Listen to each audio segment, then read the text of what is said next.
ನಮಸ್ಕಾರ, ನ್ಯೂಸ್ ಎಟ್ 4 ಗೆ ಸ್ವಾಗತ. ನಾನು ನವಿತಾ ಜೈನ್. ಬೆಂಗಳೂರಿಗೆ ಶುರುವಾಗಿದೆ ಉಗ್ರರ ಭೀತಿ. ಪಾಕಿಸ್ತಾನದ ಟೆರರಿಸ್ಟ್ ಎಂಟ್ರಿ ಕೊಡುವಂತಹ ಭೀತಿ ಈಗ ಎದುರಾಗಿದೆ. ಕಾಸರಗೋಡಿನಲ್ಲಿ ಲಷ್ಕರ್ ಉಗ್ರರು ವಾಸ್ತವ್ಯ ಹೂಡಿದ್ದಾರೆ ಅಂತ ಹೇಳಲಾಗ್ತಾ ಇದ್ದು, ಬೆಂಗಳೂರಿಗೆ ಈಗ ಉಗ್ರರ ಭೀತಿ ಶುರುವಾಗಿದೆ. ಪಾಕಿಸ್ತಾನದ ಟೆರರಿಸ್ಟ್ ಎಂಟ್ರಿ ಕೊಡುವಂತಹ ಆತಂಕ ಈಗ ಬೆಂಗಳೂರಿಗೆ ಕಾಡ್ತಾ ಇದ್ದು, ಕಾಸರಗೋಡಿನಲ್ಲಿ ಲಷ್ಕರ್ ಉಗ್ರರು ವಾಸ್ತವ್ಯ ಹೂಡಿದ್ದಾರೆ ಅಂತ ಹೇಳಲಾಗ್ತಿದೆ. ಸುಸೈಡ್ ಬಾಂಬರ್ಗಳಾಗಿ ರಾಜ್ಯಕ್ಕೆ ಎಂಟ್ರಿ ಕೊಡುವಂತಹ ಭೀತಿ ಇದ್ದು, ಸಾರ್ವಜನಿಕ ಸ್ಥಳಗಳಲ್ಲಿ ದುಷ್ಕೃತ್ಯಕ್ಕೆ ಉಗ್ರರು ಸಂಚು ರೂಪಿಸಿದ್ದಾರೆ ಎನ್ನಲಾಗಿದೆ. ಹಿಟ್ ಲಿಸ್ಟ್ ಅಲ್ಲಿ ಬೆಂಗಳೂರು, ಅಹಮದಾಬಾದ್, ದೆಹಲಿ ಇರುವಂತಹ ಹಿನ್ನೆಲೆಯಲ್ಲೇ ಈಗ ಕಟ್ಟೆಚ್ಚರವನ್ನು ವಹಿಸಲಾಗಿದೆ. ಶ್ರೀಲಂಕಾದಿಂದ ತಮಿಳುನಾಡಿಗೆ ಎಂಟ್ರಿ ಕೊಟ್ಟಿದ್ದಾರೆ ಅನ್ನುವಂತಹ ಮಾಹಿತಿಯಲ್ಲಿ ತಮಿಳುನಾಡಿನಾದ್ಯಂತ ಹೈ ಅಲರ್ಟ್ ಅನ್ನ ಘೋಷಣೆ ಮಾಡಲಾಗಿದೆ. ಹಿಂದೂ ವೇಷಧಾರಿಯಾಗಿ ದಾಳಿ ನಡೆಸೋದಕ್ಕೆ ಸಂಚನ್ನ ರೂಪಿಸಿದ್ದಾರೆ ಅಂತ ಹೇಳಲಾಗಿದ್ದು, ಸಮುದ್ರ ಮಾರ್ಗವಾಗಿ ಭಾರತಕ್ಕೆ ಉಗ್ರರ ಎಂಟ್ರಿ ಆಗಿದೆ ಅಂತ ಹೇಳಲಾಗಿದೆ. ಪಾಕ್ನ ಓರ್ವ ಇವರು ಶ್ರೀಲಂಕಾದ ಒಂದು ತಮಿಳು ಪಾಕಿಸ್ತಾನದ ಇಲಿಯಾಸ್ ಅನ್ವರ್ ಅಂತ ಹೇಳಿ ಮಾಹಿತಿಯನ್ನ ಕೂಡ ಈಗಾಗಲೇ ರವಾನೆ ಮಾಡಲಾಗಿದೆ. ಗುಪ್ತಚರ ಇಲಾಖೆ ಈಗಾಗಲೇ ಮಾಹಿತಿಯನ್ನ ಹೇಳಿದೆ ಅಂತ ಹೇಳಲಾಗಿದ್ದು, ಬೆಂಗಳೂರಿಗೂ ಕೂಡ ಉಗ್ರರ ಭೀತಿ ಶುರುವಾಗಿದೆ. ಇದರ ಬಗ್ಗೆ ಡೀಟೇಲ್ಸ್ ಕೊಡೋದಕ್ಕೆ ನಮ್ಮ ರಿಪೋರ್ಟರ್ ಕಿರಣ್ ಈಗ ಫೋನ್ ಸಂಪರ್ಕದಲ್ಲಿದ್ದಾರೆ. ಕಿರಣ್, ಒಂದ್ ಕಡೆ ಈಗ ಉಗ್ರರ ಭೀತಿ ಇದೆ ಅಂತ ಹೇಳಲಾಗ್ತಾ ಇದು, ಎಂಟ್ರಿ ಆಗಿದೆ ಉಗ್ರರದ್ದು ಅಂತ ಹೇಳಲಾಗ್ತಾ ಇದೆ. ಸೊ ಯಾವ ರೀತಿಯಾಗಿ ಕಟ್ಟೆಚ್ಚರವನ್ನ ವಹಿಸಲಾಗಿದೆ, ಸಾರ್ವಜನಿಕರಿಗೆ ಪ್ರಮುಖವಾಗಿ ಏನ್ ಸೂಚನೆಯನ್ನ ನೀಡಲಾಗ್ತಾ ಇದೆ? ಖಂಡಿತ ನವಿತಾ ಜೈನ್, ಕೇಂದ್ರ ಸರ್ಕಾರ ಸಾಕಷ್ಟು ಬಾರಿ ಜನರಲ್ ಅಲರ್ಟ್ ಗಳನ್ನ ಕೊಡುತ್ತೆ, ಹೈ ಅಲರ್ಟ್ ಗಳನ್ನ ಕೊಡುತ್ತೆ. ಅದರಲ್ಲೂ ಮುಖ್ಯವಾಗಿ ಟೆರರಿಸ್ಟ್ಗಳು ದೇಶಕ್ಕೆ ಮತ್ತೆ ರಾಜ್ಯಗಳಿಗೆ ಎಂಟ್ರಿ ಆದಾಗ ಅಲರ್ಟ್ ಅನ್ನ ಕೊಡ್ತಾ ಇರುತ್ತೆ. ಈಗ ಸದ್ಯ ಅಲರ್ಟ್ ಬಂದಿರ್ತಕ್ಕಂಥದ್ದು ತಮಿಳುನಾಡು ಭಾಗಕ್ಕೆ. ತಮಿಳುನಾಡುನ ಕೊಯಮತ್ತೂರು, ಊಟಿ ಸೇರಿದಂತೆ ಇತರೆಡೆ ಭಯೋತ್ಪಾದಕರು, ಅದರಲ್ಲೂ ಮುಖ್ಯವಾಗಿ ಪಾಕಿಸ್ತಾನದ ಮೂಲದ ಲಷ್ಕರ್ ಇ ತೊಯ್ಬಾ ಸಂಘಟನೆ 6 ಉಗ್ರರು ದೇಶಕ್ಕೆ ಎಂಟ್ರಿ ಕೊಟ್ಟಿದ್ದಾರೆ ಅಂತ ಮಾಹಿತಿ ಕೊಟ್ಟಿದ್ದಾರೆ. ಮೊದಲನೇದಾಗಿ ಕಾಸರಗೋಡಿಗೆ ಮತ್ತೆ ಕೇರಳದ ಕಾಸರಗೋಡಿಗೆ ಎಂಟ್ರಿ ಕೊಟ್ಟು ಅಲ್ಲಿ ವಾಸ್ತವ್ಯ ಹೂಡಿದಂತಹ ಉಗ್ರರು ನಂತರ ಹಲವು ರಾಜ್ಯಗಳಲ್ಲಿರ್ತಕ್ಕಂಥ ಪ್ರಮುಖ ರಾಜಧಾನಿಗಳನ್ನ ಟಾರ್ಗೆಟ್ ಮಾಡಿದ್ದಾರೆ. ಬೆಂಗಳೂರು, ಅಹಮದಾಬಾದ್, ದೆಹಲಿ ಸೇರಿದಂತೆ ಇತರೆಡೆ ಟಾರ್ಗೆಟ್ ಮಾಡಿದ್ದು, ಅದರಲ್ಲೂ ಮುಖ್ಯವಾಗಿ ಮೆಟ್ರೋ ಸಿಟಿ ಬಿಟ್ಟು 2ನೇ ಹಂತದ ಸಿಟಿಗಳನ್ನ ಇವರು ಟಾರ್ಗೆಟ್ ಮಾಡ್ತಾ ಇದ್ದಾರೆ. ಪಾಕಿಸ್ತಾನದಿಂದ ಬಂದಿರ್ತಕ್ಕಂಥ ಇವರು ಕೊಯಮತ್ತೂರು ಮುಖಾಂತರ ಬೆಂಗಳೂರು ಮತ್ತೆ ಮೈಸೂರಿಗೆ ಎಂಟ್ರಿ ಆಗಿ ವಿಧ್ವಂಸಕ ಕೃತ್ಯ ನಡೆಸೋದಕ್ಕೆ ಸಾಕಷ್ಟು ಸಂಚು ರೂಪಿಸಿದ್ದಾರೆ ಅನ್ನೋ ಮಾಹಿತಿ ಈಗ ಕೇಂದ್ರ ಮತ್ತೆ ಗುಪ್ತಚರ ಇಲಾಖೆಯಿಂದ ಲಭ್ಯ ಆಗ್ತಾ ಇರ್ತಕ್ಕಂಥದ್ದು. ಹೀಗಾಗಿ ಎಲ್ಲಾ ಕಡೆ ಅಲರ್ಟ್ ಮಾಡಿದ್ದಾರೆ. ಈಗಾಗಲೇ ನಿನ್ನೆಯಿಂದಲೂ ಸಹ ತಮಿಳುನಾಡಿನಲ್ಲಿ ಸಾಕಷ್ಟು ಕಟ್ಟೆಚ್ಚರ ವಹಿಸಲಾಗಿದೆ. ಬಸ್ ನಿಲ್ದಾಣ, ರೈಲ್ವೆ ನಿಲ್ದಾಣ, ಮಾರ್ಕೆಟ್ಗಳು ಮತ್ತೆ ಜನನಿಬಿಡ ಪ್ರದೇಶಗಳು, ಮಾಲ್ಗಳಾಗಿರ್ಬೋದು ಮತ್ತೆ ಬಸ್ ನಿಲ್ದಾಣಗಳಲ್ಲಿ ಸಾಕಷ್ಟು ಕಟ್ಟೆಚ್ಚರ ವಹಿಸಲಾಗಿದೆ. ಅವರು ಮುಖ್ಯವಾಗಿ ಟಾರ್ಗೆಟ್ ಮಾಡ್ತಾ ಇರ್ತಕ್ಕಂಥದ್ದು ಕೆಳ ಹಂತದ ಮೆಟ್ರೋ ಸಿಟಿ ಬಿಟ್ಟು 2ನೇ ಹಂತದ ಸಿಟಿಗಳನ್ನ ಟಾರ್ಗೆಟ್ ಮಾಡ್ತಾ ಇದೆ. ಅದರಲ್ಲೂ ಸಹ ಮುಖ್ಯವಾಗಿ ಮುಸ್ಲಿಂರೇನಿದ್ದಾರೆ ಅವರು ಹಿಂದೂ ಧರ್ಮದ ಉಡುಗೆ ತೊಟ್ಟು ಎಂಟ್ರಿ ಆಗ್ತಾ ಇದ್ದಾರೆ ಉಗ್ರರು ಅನ್ನೋ ಮಾಹಿತಿ ಈಗ ಲಭ್ಯ ಆಗ್ತಾ ಇರ್ತಕ್ಕಂಥದ್ದು. ಯಾಕಂದ್ರೆ ನಾವು ಟೆರರಿಸ್ಟ್ ರೀತಿ ಎಂಟ್ರಿ ಕೊಟ್ರೆ ಗೊತ್ತಾಗ್ಬಿಡುತ್ತೆ, ನಾವು ಆರಾಮಾಗಿ ಸಿಗಾಕೊಂತೀವಿ ಅಂತ ಕಾರಣಕ್ಕೆ ಹೀಗಾಗಿ ಈ ರೀತಿ ವೇಷ ಬದಲಿಸಿಕೊಂಡು ದೇಶಕ್ಕೆ ಬೆಂಗಳೂರು ಮತ್ತೆ ಇತರೆ ಮೈಸೂರಿನ ಮುಖಾಂತರ ಮತ್ತೆ ತಮಿಳುನಾಡಿಗೆ ಎಂಟ್ರಿ ಕೊಟ್ಟಿದ್ದಾರೆ ಅನ್ನೋ ಮಾಹಿತಿ ಇದೆ. ಈಗ ಸದ್ಯ ಗುಪ್ತಚರ ಇಲಾಖೆ ಮತ್ತೆ ಎಲ್ಲಾ ಕಡೆ ಸಹ ತಮಿಳುನಾಡು, ಕೊಯಮತ್ತೂರು, ಊಟಿ ಮತ್ತೆ ರಾಜ್ಯಾದ್ಯಂತ ಅಲರ್ಟ್ ಮಾಡೋ ಸಾಧ್ಯತೆ ಇದೆ. ಈಗ ಬೆಂಗಳೂರು ಮತ್ತೆ ಮೆಟ್ರೋ ಸಿಟಿಗಳಿಗೂ ಸಹ ಸಾಕಷ್ಟು ಅಲರ್ಟ್ ಈಗ ನೀಡಲಾಗ್ತಾ ಇದೆ. ನವಿತಾ ಜೈ, ಥ್ಯಾಂಕ್ ಯು ಕಿರಣ್ ಡೀಟೇಲ್ಸ್ಗೆ.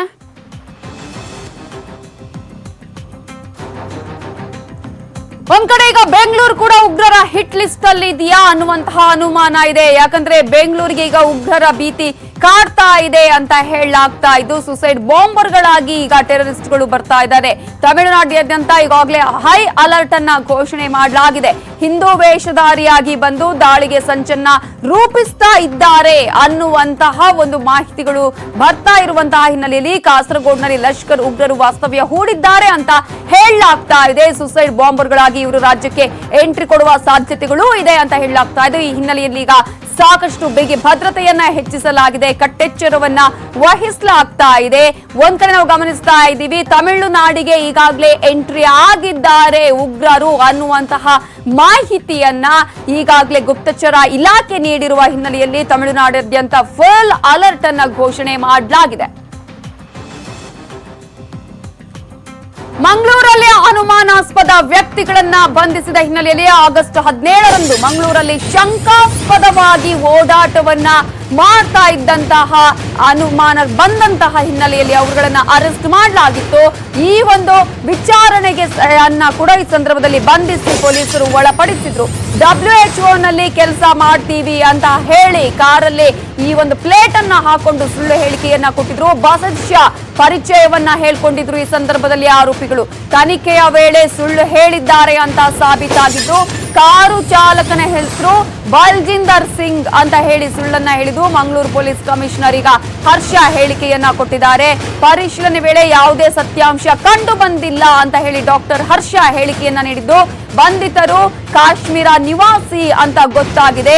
ಗಂಧರ್ಬಲ್ ಜಿಲ್ಲೆಯ ಗಂಜಿಪುರ್ ತಾಲೂಕಿನ ನಿವಾಸಿ ಅಂತ ಹೇಳಿದ್ದು, ದೇಶಾದ್ಯಂತ ಈ ತಂಡ ಸಂಚಾರವನ್ನ ಕೈಗೊಂಡಿದೆ ಅಂತ ಹೇಳಿ ಡಾಕ್ಟರ್ ಹರ್ಷ ಹೇಳಿಕೆಯನ್ನ ಕೂಡ ನೀಡಿದ್ದಾರೆ. ಇನ್ನೊಂದ್ ಕಡೆ WHO ನಲ್ಲಿ ಕೆಲಸ ಕೊಡಿಸೋದಾಗಿ ಮೋಸವನ್ನ ಮಾಡಿದ್ದು, ಮ್ಯಾಟ್ರಿಮೋನಿಯಲ್ ಮೂಲಕ ಯುವತಿಯರಿಗೆ ಮೋಸವನ್ನ ಮಾಡ್ತಾ ಇತ್ತು ಅನ್ನೋದ್ರ ಆರೋಪಿಗಳ ಬಗ್ಗೆ ಮತ್ತಷ್ಟು ಸೂಕ್ಷ್ಮ ವಿಚಾರಗಳಿವೆ. ಆರೋಪಿಗಳ ಬಗ್ಗೆ ಮಾಹಿತಿ ನೀಡೋದಕ್ಕೆ ಈಗ ಆರೋಪಿಗಳ ಫೋಟೋವನ್ನ ಕೂಡ ಪ್ರದರ್ಶನ ಮಾಡಿದ್ದಾರೆ ಕಮಿಷನರ್ ಡಾಕ್ಟರ್ PS ಹರ್ಷ. ಇನ್ನು ಈಗಾಗಲೇ ಈ ಒಂದು ಫೋಟೋವನ್ನ ಕೂಡ ರಿಲೀಸ್ ಮಾಡಿದ್ದಾರೆ.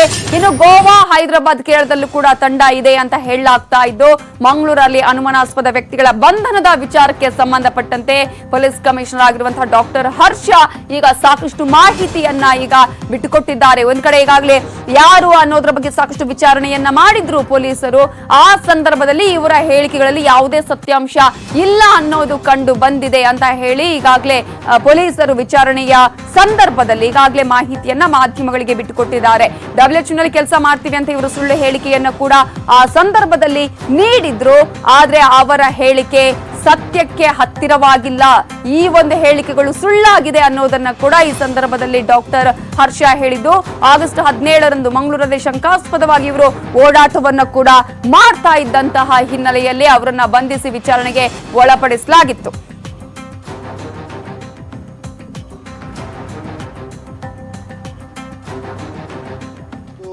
ಸಂಶಯಾಸ್ಪದ ಒಂದು ತಂಡ ನಮ್ಮ ಕೈಗೆ ಸಿಗ್ತದೆ. ಅವ್ರನ್ನ ವಿಚಾರಿಸಿದಾಗ ನೀವು ಯಾರು, ಯಾಕೆ ಬಂದಿದ್ದೀರಾ, ಮಂಗಳೂರಲ್ಲಿ ಏನು ಮಾಡ್ತೀರಾ ಅಂತ ಕೇಳಿದಾಗ ಅದರಲ್ಲಿ ಒಬ್ಬ ವ್ಯಕ್ತಿ ತಾನು ಬಸಿತ್ ಶಾ ಅಂತ ಅವನ ಹೆಸರು ಹೇಳ್ತಾನೆ. ವರ್ಲ್ಡ್ ಹೆಲ್ತ್ ಆರ್ಗನೈಸೇಷನ್ WHO ಇದರ ನಿರ್ದೇಶಕ, ತಾನು ಡೈರೆಕ್ಟರ್ ಆಫ್ WHO ಅಂತ ತಾನು ತನ್ನ ಪರಿಚಯ ಹೇಳ್ತಾನೆ. ಜೊತೆಯಲ್ಲಿರೋನು ಬಲ್ಜಿಂದರ್ ಸಿಂಗ್ ಅಂತ ತನ್ನ ಡ್ರೈವರ್, ಚಾಲಕ ಅಂತ ಒಂದು ಪರಿಚಯ ಹೇಳ್ತಾನೆ. ಆದರೆ ಸ್ಥಳದಲ್ಲಿ ಪರೀಕ್ಷಿಸಿದಾಗ ಸಂಶಯ ಬಂದು ಇದನ್ನು ನಾವು ಠಾಣೆಗೆ ಕರೆದು ಹೆಚ್ಚಿನ ವಿಚಾರಣೆಗೊಳಪಡಿಸಿದಾಗ WHO ಅವ್ರನ್ನ ಸಹ ಕಾಂಟ್ಯಾಕ್ಟ್ ಮಾಡಲಿಕ್ಕೆ ಪ್ರಯತ್ನ ಪಟ್ಟಾಗ, ಆಮೇಲೆ ಅಧಿಕೃತ ಸಂಸ್ಥೆಗಳನ್ನ ನಾವು ಕಾಂಟ್ಯಾಕ್ಟ್ ಮಾಡಲಿಕ್ಕೆ ಪ್ರಯತ್ನ ಪಟ್ಟಾಗ ಈ ವಿಚಾರಗಳಲ್ಲಿ ಸತ್ಯಾಂಶ ಇಲ್ಲ ಅನ್ನೋದು ಬೆಳಕಿಗೆ ಬರ್ತದೆ. ಪೊಲೀಸ್ ಕಸ್ಟಡಿಗೆ ತಗೊಂಡು ಲಭ್ಯವಿದ್ದ ಎಲ್ಲ ಸಾಕ್ಷ್ಯಾಧಾರಗಳ ಆಧಾರದ ಮೇಲೆ ಆತನ್ನ ಹೆಚ್ಚಿನ ವಿಚಾರಣೆಗೊಳಪಡಿಸಿದಾಗ ಈಗ ನಮಗೆ ಗೊತ್ತಾಗಿರೋ ಅಂಶ ಏನಂದ್ರೆ, ಈತ ಮುಂಬೈನವನು ಅಲ್ಲ, ಈತನ ಹೆಸರು ಬಸಿತ್ ಶಾ ಅನ್ನೋದು ಅಲ್ಲ, ಈತ ಮೂಲತಃ ಜಮ್ಮು ಕಾಶ್ಮೀರದ ಗಂದರ್ಬಲ್ ಜಿಲ್ಲೆಯ ವಾಸಿ. ಉಳಿದಿದ್ದ ಕೆಲವು ಆಯಾಮಗಳು ಏನು ಸ್ವಲ್ಪ ಸೂಕ್ಷ್ಮವಾದ ವಿಚಾರಗಳಿದೆ. ಅದರ ಬಗ್ಗೆ ನಾವು ಇನ್ನು ಹೆಚ್ಚಿನ ಇಂಟ್ರೆಸ್ಟ್ ಇಟ್ಟು ಬಹಳ ಡೀಟೇಲ್ಡ್ ಆದ ಟೆಕ್ನಿಕಲ್ ಇನ್ವೆಸ್ಟಿಗೇಷನ್ ನಾವು ಮಾಡ್ತೇವೆ. ಒಂದು ಸಂಶಯಾಸ್ಪದ ಒಂದು ತಂಡ. ಇಂತಹ ಸಂದರ್ಭದಲ್ಲಿ ನಿಮ್ಮ ಎಚ್ಚರಿಕೆಯಲ್ಲಿ ನೀವಿರಿ ಅಂತ ಹೇಳಿ ಈ ಮೂಲಕ ನ್ಯೂಸ್ 18 ಕನ್ನಡ